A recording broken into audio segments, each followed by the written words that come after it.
Assalamualaikum warahmatullahi wabarakatuh. Ya, Alim di sini.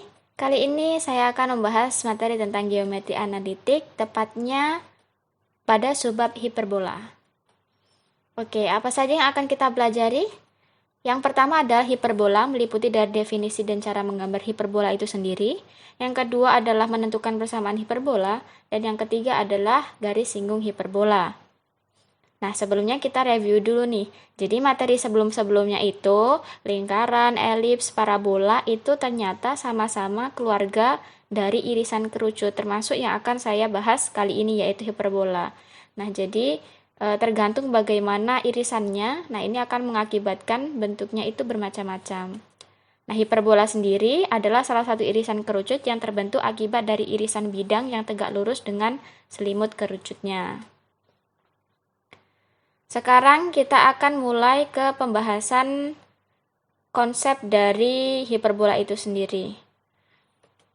Nah, masih ingat persamaan ini? X kuadrat per A kuadrat plus Y kuadrat per B kuadrat sama dengan 1. Ya, betul, itu adalah persamaan dari elips. Nah, kalau kita ganti tandanya jadi minus, nah X kuadrat per A kuadrat min Y kuadrat per B kuadrat sama dengan 1. Apakah persamaan ini? Oke, kita coba masukkan dulu angkanya. Kita ganti A kuadrat dengan 16 dan B kuadrat dengan 9. Kemudian kita kalikan silang. Dan ketika X0, kita masukkan X0, maka Y-nya menghasilkan plus minus 3. Dan untuk Y-nya 0, itu menghasilkan X plus minus 4. Kemudian, kita berlakukan sama ke persamaan di sebelahnya. Kita masukkan angkanya, kemudian kita kalikan silang, dan untuk X0 ternyata menghasilkan akar min 3 untuk Y-nya, kemudian untuk Y0 maka X-nya adalah plus minus 4. Nah, keduanya ini untuk yang persamaan X kuadrat per A kuadrat plus Y kuadrat per B kuadrat itu sama dengan 1, itu sama-sama menghasilkan bilangan real untuk X, Y-nya ketika dimasukkan X0 dan Y0. Tetapi untuk yang sebelah ini berbeda. Nah, akar min 3 itu adalah bilangan imajiner, di mana jika kita nanti ilustrasikan melalui gambar, dia sama sekali tidak memotong di sumbu Y. Oke, kita langsung lihat ilustrasi gambarnya. Nah, ini dia. Untuk yang sebelah tadi, untuk yang tandanya plus, ini kan dia memotong di sumbu X plus minus 4 dan sumbu Y plus minus 3. Nah, ini sebelahnya hanya memotong di sumbu X karena tadi akar min 3. Akar min 3 adalah imajiner, jadi sama sekali tidak memotong di sumbu Y untuk X kuadrat per A kuadrat min Y kuadrat B kuadrat. Nah, yang ini adalah elips. Dan yang ini apa? Iya, betul sekali, itu adalah hiperbola. Jadi ini adalah gambaran dari hiperbola. Kita review kembali. Selanjutnya, hiperbola adalah kedudukan titik-titik pada bidang datar yang selisih jaraknya terhadap pasangan dua titik tertentu yang disebut fokus adalah tetap. Ini dia gambar untuk yang horizontalnya dan yang vertikalnya. Nah, kita review aja. Ini sudah ada keterangannya. Di sini bisa dilihat ada garis direktris, pusat, fokus, dan lain-lain. Nanti akan kita bahas persamaannya atau rumus-rumusnya di belakang. Oke, masuk ke subbab yang pertama yaitu cara menggambar hiperbola. Jika jarak kedua titik tertentu tersebut adalah D, kita dapat melukis hiperbola titik demi titik untuk setiap titik T berlaku TF1 min TF2 sama dengan D. Jadi untuk mencari panjang D itu adalah jarak kedua titik. Nah, ini dia. Ini adalah D, cara mencarinya gimana? TF1, atau misalkan kita ambil sembarang titik ya, kita ambil sembarang titik T. Misalnya kita ambil titik di 6 sini, kemudian cara menghitungnya adalah, cara menghitung panjang dari D ini adalah TF1 dikurangi dengan TF2. Nah, ini dia, yang panjang dikurangi yang pendek. Oke, lanjut dulu. Langkah-langkah dalam melukis hiperbola. Tetapkan titik F1 dan F2 dan panjang D. Kemudian tentukan titik A dan B pada ruas garis F1, F2 sehingga panjang F2A sama dengan panjang B F1 sama dengan setengah dikali dengan panjang F1, F2 min D. Kemudian setelah itu, nah titik-titik TI1 yang ada di kanan kiri tadi yang banyak, titik T itu caranya gimana? Yang pertama membuat lingkaran dulu dengan pusat FI dan jari-jari RI lebih dari F2A. Dari F2 busurkan lingkaran dengan jari-jari R1 min D. Nah, ini misalkan ya, kita buat F1, FI-nya ini adalah F1. Jadi nanti kita buat F1, jari-jarinya itu RI, jari-jarinya itu lebih besar daripada F2. Otomatis lebih besar dong ya. Ini F1-nya. Kemudian dari F2 kita busurkan lingkaran lagi dengan jari-jarinya R1 min D. R1 min D berarti dia lebih kecil karena sudah dikurangi panjang D. Perpotongan AB adalah titik-titik TI. Nanti titik TI itu yang ini tadi yang gambarnya di kanan, di kiri itu sebenarnya itu adalah hasil perpotongan dari lingkaran dari F1 dan F2 yang sudah dibuat dengan jari-jari yang berbeda. Nah, yang D lakukan hal yang sama dengan mengganti peran F1 dengan F2. F1, F2 disebut titik api atau fokus dan AB disebut titik puncak. Selanjutnya, menentukan persamaan hiperbola. Nah, bagaimana caranya? Ambil titik sembarang T, X, Y dari himpunan yang dicari, maka TF1 min TF2 sama dengan 2A. Nah, ini tadi dari mana dapatnya 2A gitu ya? Dari mana kok dapatnya 2A? Nah, ini kita akan ke slide sebelumnya dulu. Oke, kita kembali ke masa lalu. Nah, ini dia. Nah, di sini kan tadi TF1 min TF2 sama dengan D. Itu kenapa tadi 2A gitu ya? Kenapa 2A? Oke, kita coba breakdown dulu. Nah, ini kan sudah pokoknya cara mencari panjangnya yang panjang dikurangi yang pendek gitu ya. Misalkan titiknya kita pindah. Jadi, kita pindah titiknya dulu. Kita hapus dulu. Nah, tadi kan titiknya di T6. Misalkan sekarang titiknya saya pindah di sini. Nah, saya pindah titiknya di sini. Maka cara mencarinya adalah yaitu tadi. Yang panjang TF1 dikurangi dengan TF2. Oke, saya buat warnanya berbeda biar enggak bingung. Ini ya. Nah, dalam hiperbola masih ingat ya, pada konsep hiperbola dulu pasti ada yang namanya istilah-istilah atau simbol-simbol. Nah, simbol-simbol fokus itu disimbolkan dengan CC. Ini adalah jarak dari fokus ke pusat. Kemudian jarak dari puncak hiperbola ke pusat itu kita simbolkan dengan A. Berarti panjang dari TF1 adalah C plus A. Ya dong. Oke, C plus A. Kemudian, jika sesuai rumusnya, maka akan dikurangi dengan TF1 di sini, TF1-nya di sini. Nah, itu kan berarti kalau C-nya segini, panjangnya segini, berarti kan untuk mencari TF2 kan otomatis C dikurangi A dong. Oke, C dikurangi A. Karena hati-hati dikalikan dengan minus, maka untuk yang A berubah tandanya jadi T plus, maaf ini tulisannya sangat rapi sekali, C plus A min C ditambah dengan A. Oke, nah ini untuk C-nya sama, jadi kita buang. Nah, hasilnya A tambah A. Nah, ini dia kenapa panjang TF1 min TF2 itu hasilnya adalah 2A. Oke, sekarang kita kembali ke kenyataan dulu sebentar. Kita akan kembali ke materi ini. Nah, bagaimana cara menentukan bagaimana cara menentukan persamaannya? Nah, kita coba dulu. Ini dia. Kita lanjutkan. Jadi panjang TF1 itu cara menghitung panjangnya, ini dia rumusnya. Dan kita habis ini kita pindah ruas dulu. Kemudian kita kuadratkan masing-masing. Kalau ada yang sama kita sederhanakan, kita kurangkan. Kemudian kita untuk menghilangkan akar ini kita kuadratkan lagi dan kita sederhanakan. Nah, di sini kan ada yang sama ya. Min 2 CX ini sama dengan sampingnya, maka kita buang. Kemudian nanti ini kita samakan yang samping, jadi A pangkat 4 per A kuadrat. Biar apa? Biar sama sampingnya sama. Kemudian A-nya kita pindah ruaskan ke sini. Jadi nanti ini dikalikan dengan A kuadrat.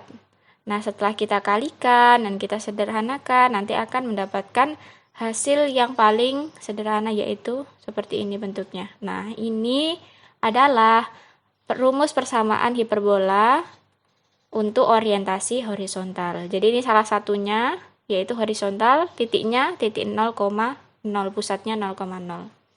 Oke, kita lanjut ke hiperbola. Itu ada yang dengan pusat 0,0 dan nanti ada yang pusatnya H, K. Ini 0,0 dulu. Nah, ini sudah kelihatan pusatnya di sini 0,0. Ini yang horizontal, dia berdiri di sumbu X. Kemudian untuk yang vertikal hiperbolanya berdiri di sumbu Y. Selanjutnya, nah ini sudah pernah dibahas sebenarnya, tapi untuk review lagi dan kita ingat kembali bahwa kenapa fokusnya di sini, karena ya seperti yang sudah saya katakan tadi bahwa untuk yang horizontal itu kan hiperbolanya dia itu berdirinya di sumbu X, makanya fokusnya dan puncaknya itu berada di sumbu X, dan kebalikannya untuk yang vertikal, karena dia berdiri di sumbu Y, maka fokus dan puncaknya itu di sumbu Y. Itulah kenapa juga garis direktrisnya itu untuk yang horizontal di X dan untuk yang vertikal itu di Y. Perbedaannya hanya itu aja. Kemudian untuk persamaannya hanya kita balik. Jika X-nya di depan ini berarti sama kayak tadi yang udah kita coret-coret itu horizontal. Kemudian kalau yang vertikal tinggal dibalik aja, karena tinggal posisinya kan tinggal dibalik gitu ya. Jadi yang di depan ini Y. Ini untuk yang pusat 0,0. Nah, sekarang kita masuk ke pusatnya H, K, atau nanti A, B alfa, beta, atau P, Q ya. Bisa bermacam-macam simbolnya. Ini untuk yang horizontal dan untuk yang vertikal. Jadi untuk dengan hiperbola dengan pusat H, K itu cuman tinggal kita geser aja. Nanti makanya di sini, nah fokusnya bergeser dan puncaknya juga bergeser. Nah, bisa dilihat di sini ya. Di sini H plus C, H min C yang bergeser di sumbu X. Dan untuk yang vertikal yang bergeser di sumbu Y. Masih sama. Nah, ini persamaannya gimana? Kok dapatnya X min H kuadrat per A kuadrat dan seterusnya ini. Nah, ini sebenarnya sama kayak tadi, caranya sama kayak tadi, cuman bedanya adalah sebentar. Ya, kita sudah teleportasi di sini ya, sampai sini. Jadi, bedanya adalah cuma di sini. Nah, untuk yang pusatnya 0,0, maka di sini adalah panjangnya itu kita ganti dengan min C sama plus C ya. Tetapi untuk yang pusatnya H, K, di sini tinggal hanya mengganti H min C atau H plus C. Kemudian untuk bagian Y-nya ini kita akan kurangkan dengan K. Jadi Y min K kuadrat. Nah, nanti akhirnya akan menghasilkan rumus yang seperti tadi atau persamaan hiperbola H, K dengan pusat H, K yang seperti tadi. Ini dia. Untuk yang horizontal, nah X min H kuadrat per A kuadrat min Y min K kuadrat per B kuadrat sama dengan 1. Nah, untuk vertikalnya tinggal dibalik aja. Jadi Y-nya yang di depan, kemudian X-nya di belakang. Itu untuk yang vertikal. Jadi sebenarnya ini hampir mirip dengan elips ya. Kalau elips itu persamaannya itu plus, tandanya plus, tetapi yang dipindah untuk horizontal dan vertikalnya itu yang dipindah yang di bawah. Jadi kalau misalkan di sini A kuadrat, untuk yang vertikal maka B kuadratnya di depan dan A kuadratnya di belakang. Oke, next. Kita akan langsung masuk ke persamaan garis singgung hiperbola. Nah, ini caranya mencari juga sama dengan cara kita mencari garis singgung elips melalui titik X1, Y1, yaitu dengan cara kita masukkan persamaan. Sebenarnya kita memasukkan persamaan garis ke persamaan hiperbolanya, kemudian nanti setelah itu kita akan dapatkan gradiennya, kemudian kita masukkan ke persamaan garis yang baru, yang ini, yang Y min Y1 sama dengan M kali X min X1, kemudian nanti akhirnya akan menghasilkan seperti ini. Nah, ini untuk yang orientasi horizontal pada pusat 0,0, ini yang pada pusat 0,0 orientasi vertikal, ini untuk persamaan garis singgung hiperbola, orientasi horizontal pada pusat H, K, dan ini untuk yang orientasi vertikalnya. Nah, sama ketika melalui gradien M juga seperti itu. Kita substitusikan persamaan garis Y mx plus N atau plus apa, nanti simpelnya bisa disesuaikan. Kita masukkan ke persamaan garis, persamaan hiperbolanya. Kemudian dari situ, karena garis menyinggung, maka D-nya kan sama dengan 0. Nah, kita ingat-ingat kembali, kalau D-nya sama dengan 0, maka nanti persamaannya akan kita buat menjadi B kuadrat min 4AC. Nah, dari situ nanti kita akan dapatkan N-nya berapa, kemudian kita kembalikan ke persamaan garis yang awal, yaitu Y mx plus N, di mana N-nya itu udah kita ganti dengan yang sudah kita substitusikan. Jadi seperti ini untuk yang orientasi horizontal pusat 0,0. Dan untuk garis singgung pusat 0,0 orientasi vertikal seperti ini. Kemudian ini untuk yang pusat H, K orientasi horizontal, dan yang ini untuk yang orientasinya vertikal. Oke, selanjutnya contoh soal. Nah, di sini saya akan memberikan contoh soal yang belum saya masukkan di materi. Diketahui sebuah hiperbola dengan persamaan 2x kuadrat min 144y kuadrat min 300x min 288y min 2884 sama dengan 0. Tentukan koordinat titik pusat, jarak antar puncak, jarak pusat ke fokus, dan jarak antar fokus. Nah, yang pertama, iya betul sekali, kita tulis dulu persamaannya.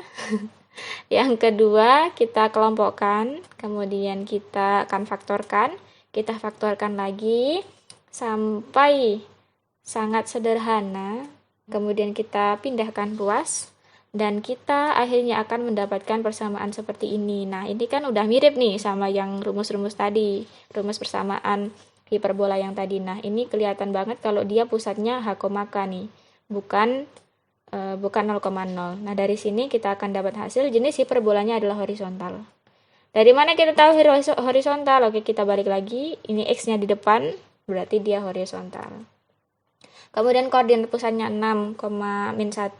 Jarak antar puncaknya tadi A kuadratnya 144, berarti A-nya sendiri 12. Dan jarak antar puncak itu rumusnya 2A, berarti 2 kali 12, 24. Jarak pusat ke fokus, nah ini tadi ada rumus dasarnya ya. C kuadrat sama dengan A kuadrat plus B kuadrat, di mana hasil C-nya itu adalah 13. Nah, jarak antar fokus rumusnya 2C, berarti 2 dikali 13 sama dengan 26. Nah, sebenarnya ada triknya. Gimana tahu itu horizontal atau vertikal? Nah, ini saya tulis di sini. Jika X-nya, persamaan X-nya itu di depan, maka dia horizontal. Jika dalam persamaan Y-nya yang di depan, maka itu vertikal. Jadi, kita akan tahu itu persamaannya orientasinya horizontal atau vertikal tanpa harus menggambar dulu. Oke, terima kasih. Sekian dari saya. Apabila ada pertanyaan, silakan meninggalkan pertanyaan. Akhirul kalam, assalamualaikum warahmatullahi wabarakatuh. Thank you for watching.